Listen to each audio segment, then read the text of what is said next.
এটা হলো ভালোবাসা, হ্যাঁ, আর এটা। কিছু না। টাকা তো আজ আছে কাল নেই। হ্যাঁ হ্যাঁ আসসালামু আলাইকুম দর্শক, আপনারা দেখতেছেন আমাদের 500 কম্বল বিতরণ চ্যালেঞ্জের আজকে 7ম পর্ব। এটা কম্বল আপনার দরকার তো না?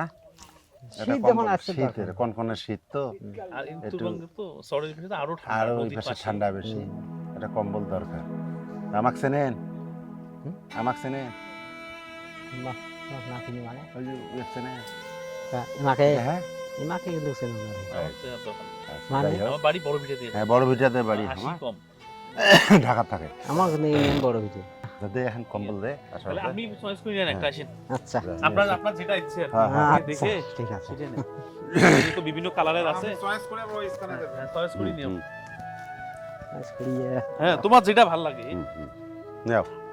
আর কি ভালো মন্দ এই সেটা। আচ্ছা এটা এটা হ্যাঁ। আচ্ছা।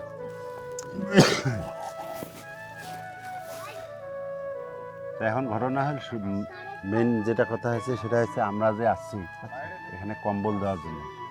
তাই বল মনে করো দেখা যাচ্ছে এই যে উত্তরবঙ্গের যে লোকগুলো কনকনে শীত উপেক্ষা করে মনে করো থাকে, যাদের কিচ্ছু নেই। আজকে আপনি মনে করে আছে 600 টাকা বেতন মনে করো কামাই করে ফেলছে, কিন্তু তার কিন্তু ওই 600 টাকা পাচ্ছে, কিন্তু আপনি পাচ্ছেন না, কারণ আপনার বিভিন্ন সমস্যা। এই কম্বলটা কিনতে গেলে আপনার 600 টাকা লাগবে, কিন্তু ওই 600 টাকায় নাই। এই হতদরিদ্র যাদের আছে তাদেরকে আমরা এই কম্বলটা দিতেছি। তুই কিছু কর। এটা হলো ভালোবাসা, হ্যাঁ, আর এটা। কিছু না। টাকা তো আজ আছে কাল নেই। হ্যাঁ হ্যাঁ এটাই হ্যাঁ, মনে দোয়া করো করবেন। আপনি আপনারা শুধু দোয়াই করবেন, দোয়া এটাই। করবেন, সবার জন্য দোয়া করবেন। হ্যাঁ হ্যাঁ সবাই যেন সুস্থ থাকে। এটাই। সুস্থতা আল্লাহর সবথেকে বড় নিয়ামত। ধোয়া থাকবে। আর অসুস্থতা থাকলে একটু চিকিৎসাপাতি করতে হ্যাঁ হবে। হ্যাঁ তো ওই রকমও কিছু হয় আমাদেরকে জানাইলে আমরা ব্যবস্থা করব। এই কাউকে ঠিক আছে। হ্যাঁ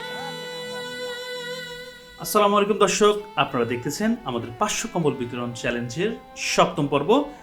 এই শীতে অনেকেই হয়তো খুব আরামায়েশে দিন কাটায়, কিন্তু কিছু কিছু মানুষ আছে যারা গায়ে পরিধানের বস্ত্রটিও পায় না। তাদের দিকে চেয়ে হলেও আপনাদের সকলের এগিয়ে আসা উচিত। একটি লাইক, একটি শেয়ার, একটি কমেন্টে পারে তাদের জীবন বদলে দিতে বা একটুখানি আশার পানি নিয়ে আসতে।